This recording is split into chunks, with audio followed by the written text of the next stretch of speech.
Televidentes amigos de Canal Sur, bienvenidos a un programa más de Velada Poética, programa que cada semana tiene más sintonía en nuestra provincia y en cantones de provincias cercanas. En esta ocasión me complace presentar a mi invitado, Estuardo Figueroa Castillo. Voy a dar a conocer un poquito respecto a su biografía, aunque su currículum es muy amplio, pero diría que Estuardo Figueroa nació en la ciudad de Loja. Él es pintor, escultor, muralista, poeta, narrador y promotor cultural, miembro de número de la Casa de la Cultura Núcleo de Loja. Fue director del Centro Universitario de Difusión Cultural CUDIC de la Universidad Nacional de Loja. Además fue catedrático, profesor de arte de la Universidad Técnica Particular de Loja, en la carrera superior de Artes Plásticas, también de la Universidad Nacional, y maestro del Colegio La Dolorosa. Como podemos apreciar, tiene a su haber un gran bagaje pictórico, poético, en definitiva, literario. Bienvenido, estimado Estuardo. Gracias, Efrén. En primer lugar, agradecerte por esta invitación, felicitarte por este espacio cultural, por este programa que a través de la Municipalidad de Loja vas llevando. Me parece a mí muy factible, sobre todo porque esta ciudad de gente culta, de gente que viene haciendo una serie de actividades culturales, necesita un programa de este tipo donde pueda de alguna medida difundirse y hacerse conocer lo que los diversos amigos de la cultura van transmitiendo a través de las letras, a través de sus diferentes composiciones poéticas. Bien, gracias Estuardo. Precisamente este programa trata de cubrir esos espacios que están por llenarse aquí, especialmente en la ciudad de Loja, y en lo que tiene que ver en las formas para dar a conocer a la ciudadanía sus valores culturales, sus valores literarios, poéticos. Y hablando de eso, pues aquí nos estamos, por lo que veo y por lo que conozco, manejando en dos vertientes. Por el lado el maestro, pintor, escultor, y por el lado el poeta. ¿Con cuál de los dos tú te sientes mejor? Bueno, si es que cabe la pregunta, o puede ser de que te muevas muy bien en ambos sectores.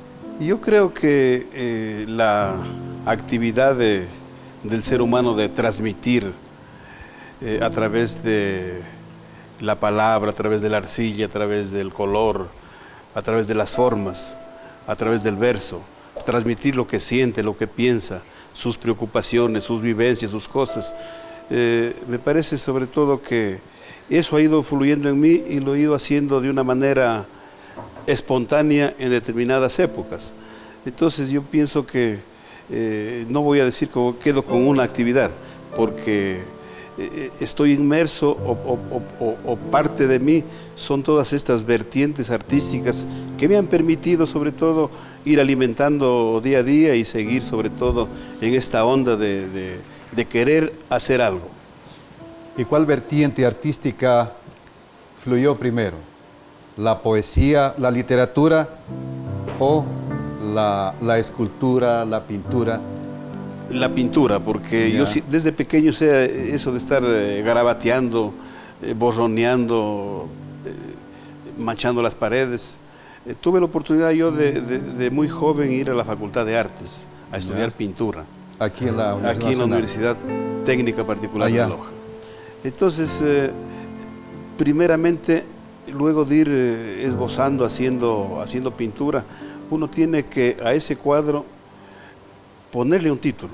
Y esos títulos, esos nombres, como que van siendo ya un verso. Y de pronto eso fue concatenándose y fue madurando luego la idea de algunos versos, irlos componiendo y que de pronto se convirtió en un librito. Pero primero estuvo la pintura, la escultura. Entonces aquí cabe o calza la metáfora de que, ¿y qué opinas? De que la pintura es una poesía muerta y la poesía es una pintura con palabras. Tanto la pintura, el arte, es una poesía viva y muy viva. Ya. Yo te digo así porque hablemos, por ejemplo, de cualquier obra de los grandes maestros, hablemos de la obra de Vincent Van Gogh, o de Picasso, o de Dalí, de Eduardo Kingman. Ellos hicieron su pintura y esa pintura jamás murió. Posiblemente el autor ya no está, pero esa obra se ha ido fortaleciendo mucho más y está más latente que nunca porque la gente sigue admirándola, sigue escribiendo, sigue haciendo ensayos, sigue yendo a los museos a observarla. Entonces, más bien, son artes sumamente vivas que están ahí presentes y se van fortaleciendo, sobre todo con lecturas, con observaciones, con análisis, mucho más. Y es generadora de muchos escritos en verso o en prosa. En otras Así palabras, se sigue escribiendo en base a lo que supuestamente en base a esa imagen, vigencia. ¿cierto? Exacto. Perfecto. Bien, yo quisiera aterrizar un poquito en la producción poética.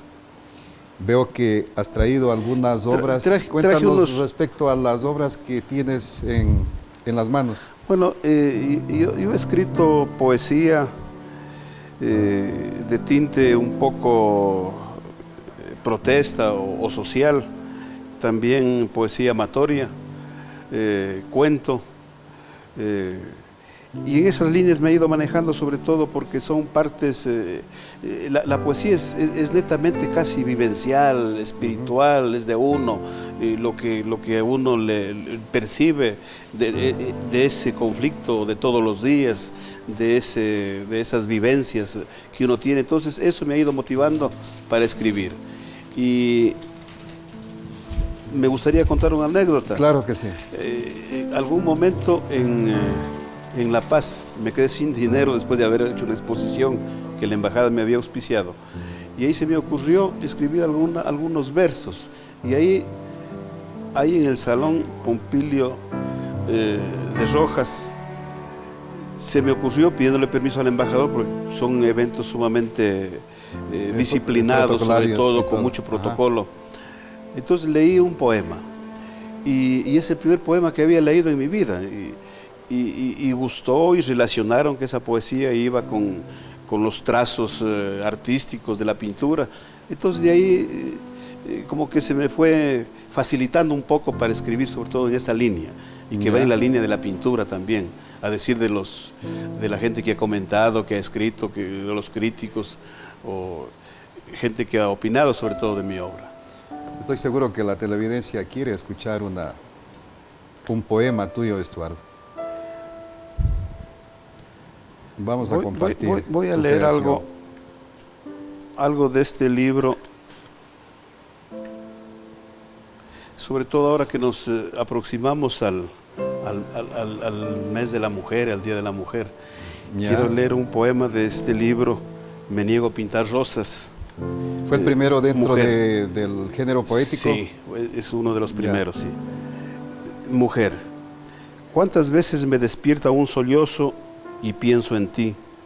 Veo desde cerca tu niñez sin primaveras, navidades obscuras y otoños lejanos. Y es que no nos damos cuenta que aquí la mujer sufre día a día, minuto a minuto. Se ha sexualizado su imagen, la prostituye el sistema, la posterga el machismo. Se abusa de ella día y día en todas partes. Mujer, yo solo quiero verte en feliz vuelo como las golondrinas, verte sonreír y que brille en tu mirada la fe y la esperanza, sin llantos desolados, sin gritos de hambre de tus hijos, sin golpes y maltratos de tu esposo, sin deudas impagables, sin acoso sexual de jefes y patrones, sin recetas inalcanzables, sin hijos analfabetos, sin ollas vacías. Mujer, cuando eso suceda, podré dormir a pierna suelta sin sobresaltos. Fácil de digerir, un lenguaje coloquial al alcance de todos los que escuchan y los que leen. Ahora, ¿tiene tal vez una anécdota o el por qué me niego a pintar rosas? Sí, sobre todo en el hecho de mi producción pictórica. Yo más me claro, lo escolástico es una cosa, lo que el maestro te enseña, que hay que aprender a dibujar, aprender a hacer el paisaje, la casita, el bodegón, la marina, etcétera, que son formas netamente naturalistas, Ya. que es fácil de digerir. Entonces, yo siempre he pintado algo que a mí me nace pintar, sobre todo dentro de lo figurativo abstracto. Entonces, dentro de lo abstracto, como que a veces no se encuentra una forma. Y alguna vez algún amigo me pedía que le pinte rostros. Digo, ¿sabes qué? No, porque eso yo no pinto. Si te gusta algún cuadro, compra lo que he presentado en tal exposición. Y de ahí nació esta poesía, porque es una poesía, Me niego a pintar rosas. Claro, tiene su inicio. ¿Podrías si la tengo compartirnos por aquí. otro por ahí del mismo poemario? Me niego a pintar rosas. Me pides que sonría, que baile, que disfrute, que pinte hermosas rosas, paisajes, colibríes. Eso me es imposible, mi querido amigo. Seguiría siendo monstruos porque ellos me persiguen.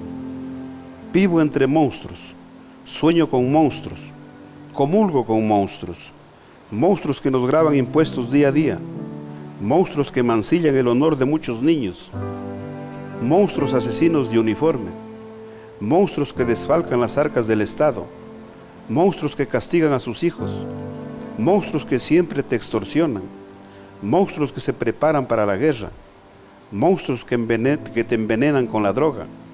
Mientras no cambie el mundo, mientras los niños sufran en las calles, mientras se le niegue al pájaro su vuelo, mientras la justicia esté politizada, mientras no haya pan para los pobres, mi corazón no sonreirá y mis manos se negarán a pintar rosas. Es claro el estilo que se marca dependiendo de la edad cronológica. Eso sí hizo hace más de 20 años, me parece. Cuando, no estoy hablando de que Estuardo está viejo, está maduro. 20 años atrás bullía el germen socialista, principalmente en la juventud. Sí. Y a través de la poesía y la pintura se lo expresaba. Y aquí es una muestra de esa rebeldía, de esa no aceptación a un sistema impuesto o que nos imponían. ¿Y la etapa amatoria o romántica en qué momento empezó o terminó o está por venir? Siempre hay facetas, siempre hay situaciones. Y para uno esbozar una línea, para uno pintar una obra, para hacer una escultura, siempre tiene una motivación. No voy a decir yo que necesita inspirarse. A veces como que la inspiración como que no existe, porque uno dice a veces, si es que viene un terremoto, pero que me coja trabajando, en acción, haciendo. Ya. Entonces, más bien algo lo motiva a uno para poder trabajar. Y todas las actividades que tienen que ver y están vinculadas con uno lo motivan para escribir. De este mismo texto quiero Antes leer... de eso, sin que se me escape la idea, ¿el abstracto obedece a un plan anticipado o es algo que surge en el momento cuando el pintor toma la espátula o el pincel? Tiene que trabajarse previo. Ya. Siempre toda obra se trabaja previo a un boceto, un esbozo, una idea, y esa idea se la va concretando en el papel. Entonces uno tiene ya una idea concreta y eso de abstraer formas, de llegar simplificando situaciones. Por eso en el arte uno primero aprende a dibujar para luego desdibujar. ¿Ya? Entonces uno empieza a crear formas y sucede a veces que del boceto a la obra terminada ha cambiado, ha variado, porque es una dialéctica que se va dando con el cuadro y a veces dependiendo del estado de ánimo incluso, va la fuerza del pincel o de la espátula, de acuerdo a eso va el color. Entonces hay una serie de situaciones. Y traspolando esos mismos términos a la poesía, entonces primero hay que escribir, luego desescribir, si cabe el término, deconstruir, y en ese caminar dialéctico voy mejorando el trabajo, o puede ser de que fue la inspiración, que tú veo que no compartes mucho el término, de un momento dado y ahí quedó para siempre, tomando en cuenta que la poesía es una obra de arte. Así es, así es. Como la pintura, como la escultura, como toda actividad estética que crea el ser humano. Ya. Entonces, en esta línea, Efrén, yo tuve un momento sumamente difícil, sumamente crítico, cuando murió mi señor padre, que él fue quien, él y mi madre quienes nos motivaban. Por ejemplo, mi papá todas las noches nos contaba cuentos, y yo pienso que aparte de los que ha leído, se inventaba muchos más. Y eso de los versos también, que mi mamá toda la vida recitaba y sigue haciéndolo hasta ahora. ¿Solo leían o escribían ellos Escribían también, pero no publicaron. Hay algunas anotaciones guardadas, pero no publicaron. Entonces, uno cuando siente que se le va a un ser querido, es un golpe durísimo. Y dejé mi actividad, no pintaba, no hacía absolutamente nada, como que uno queda desvanecido, ¿no es cierto? Entonces quiero leer algo que le escribí en esa época a mi señor padre. A tu partida. A tu partida la penumbra se enraizó a la mitad del día. El diamante perdió su transparencia. El sol con bufanda se asoma tiritando. La cristalina fuente de agua tiene sapos en la boca. A tu partida, el animal que llevo dentro está escarbándome los ojos. Las luciérnagas se niegan a alumbrarme. El lienzo se muere de viejo en espera de una pincelada. A tu partida, padre, se acabaron los colores y todo en mí es un charco desteñido por la angustia. Qué triste es ya no tenerte y ya no poder pronunciar tu nombre, Vicente. Qué vacío me siento sin tus charlas y consejos. Sin ti, nada tiene ya sentido. Debió existir un golpe artero, si cabe, para que se transforme en el acicate para la producción. Porque he escuchado que algunos poetas o escritores encuentran el mejor caldo de cultivo en la desesperanza, la apatía, la soledad, el desamor. ¿Tiene algo que ver con esto? Sí, porque son elementos que le suceden a uno, y esos elementos como que pueden transformárselos en algo estético, ¿no es cierto? En algo que te va a permitir en primer lugar recordar algo. Por eso yo decía, la poesía es algo vivencial, algo que vos lo sientes, algo que a vos te motiva escribirlo, hacerlo. Bien, vamos a continuar con Velada Poética después de esta pausa publicitaria.